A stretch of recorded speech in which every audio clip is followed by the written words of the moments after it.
পরীক্ষা ছাড়া কোনো পথ নেই, নবান্ন থেকে স্পষ্ট বার্তা দিলেন মুখ্যমন্ত্রী মমতা বন্দ্যোপাধ্যায়। তিনি বললেন যে পরীক্ষা দিতেই হবে, একই সঙ্গে যে আগামী দিনে পরীক্ষা হবে তার বিজ্ঞপ্তির কথাও ঘোষণা করলেন নবান্ন থেকে মমতা বন্দ্যোপাধ্যায়। আর এরপরেই চাকরি হারাদের হুঙ্কার। মমতা বন্দ্যোপাধ্যায় নেতাজি ইন্ডোরে যে কথা দিয়েছিলেন, কথা দিয়ে তিনি কথা রাখলেন না। মৃত্যু পরোয়ানা জারি করলেন তিনি। হুঙ্কার দিচ্ছেন চাকরি হারারা, আগামী দিনে আন্দোলন আরো জোরদার হবে, এমনটাই হুঁশিয়ারি তাদের।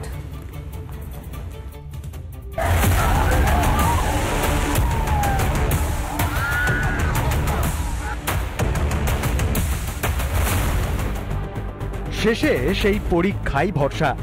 আদালতকে টপকে একাধিক প্রতিশ্রুতি যে অন্তঃসার শূন্য তা আজ নিজের মুখেই প্রকাশ করলেন মুখ্যমন্ত্রী মমতা বন্দ্যোপাধ্যায়।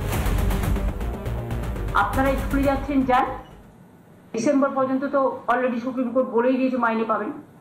আর তার মধ্যে আপনারা পরীক্ষাটায় বসুন, আপনাদের এজ রিল্যাক্সেশনও করা হচ্ছে, এক্সপিরিয়েন্স ব্যাপারটাও দেখা হচ্ছে। নিশ্চয়ই সুযোগ আসবে, সুযোগটা সদ্ব্যবহার করুন। বিজ্ঞপ্তি জারি 30শে মে, অনলাইনে আবেদন 16ই জুন থেকে 14ই জুলাই, মেধা তালিকা প্রকাশ 15ই নভেম্বর, কাউন্সেলিং শুরু 20শে নভেম্বর। শূন্যপদ 24,203টি, অতিরিক্ত শূন্যপদ 20,000, মোট শূন্যপদ 44,203টি। তবে নোটিফিকেশন জারি করার পর আদালতের নির্দেশ মতোই কাজ করবে রাজ্য বলে জানিয়েছেন মমতা বন্দ্যোপাধ্যায়। যেহেতু 31শে মে কথা বলা হয়েছে, তাই আইনজ্ঞদের সাথে কথা বলে অ্যাডভার্টাইজমেন্টটা আমাদের করতে হবে। রিভিউয়ে যেটা বলবে আমরা সেটাই মানব।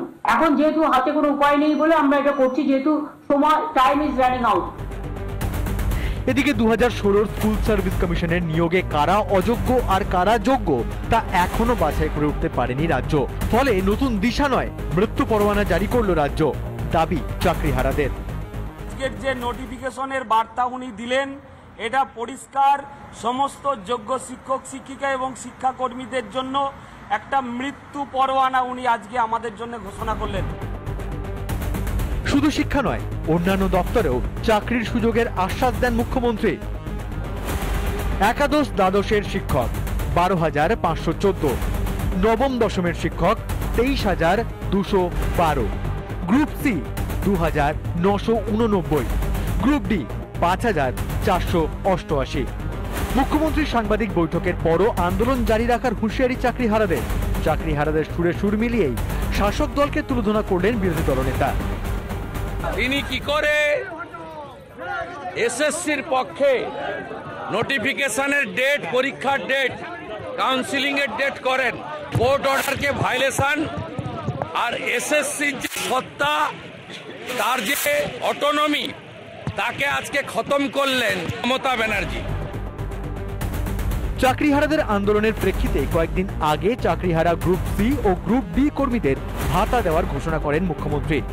খা খা করছে স্কুল, ধসের মুখে শিক্ষা ব্যবস্থা, শাসকের দুর্নীতির ফল ভুগছে শিক্ষক ও শিক্ষাকর্মীরা।